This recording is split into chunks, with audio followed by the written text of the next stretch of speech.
എന്ത് പ്രതിഷേധം പ്രതിമ പിടിച്ചു കഴിഞ്ഞു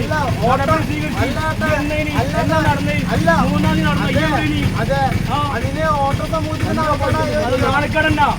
ഇപ്പൊ വന്നിരിക്കുന്ന നാണക്കേട പിന്നെ ഈ താലൂക്കിന് കൂടി എന്താ ആവശ്യമുണ്ടോ എത്ര ആളുകൾ പ്രതിയെ സപ്പോർട്ട് ചെയ്യില്ലേ പ്രതിയെ പിടിച്ചിട്ടുണ്ട് എന്ത് സപ്പോർട്ട് ചെയ്യണേ ഈ വെറുതെ ആളാൻ വേണ്ടി കളിക്കുന്നില്ല നമ്മുടെ തൊഴിലാളികളുണ്ട് ഞങ്ങളിവിടെ പിന്നെ 24 മണിക്കൂർ കയറി ഇറങ്ങിയിട്ട് സകല വണ്ടികൾ ഞങ്ങൾ ചെക്ക് ചെയ്തിട്ടാണ് ഞങ്ങൾ പിടിച്ചു കൊടുത്തത് ഇയാൾക്ക് അതിന്റെ ബാക്കിലാണ് ഇയാൾക്ക് അതിന്റെ ബാക്കിലാണ് 300 ജില്ലാ വണ്ടി ചെക്ക് ചെയ്തിട്ട് ഞങ്ങൾ ആ വണ്ടി പിടിച്ചു കൊടുത്തത് അറിയോ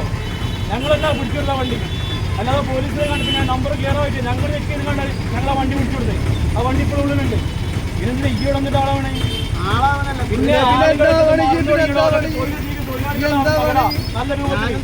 ചാലക്കുടിയിലല്ലേ കൊട്ടത്തിന്റെയും ഇയാളെ പോയി സമരം ചെയ്യും ചാലക്കുടി അമിതമായി ചാർജ്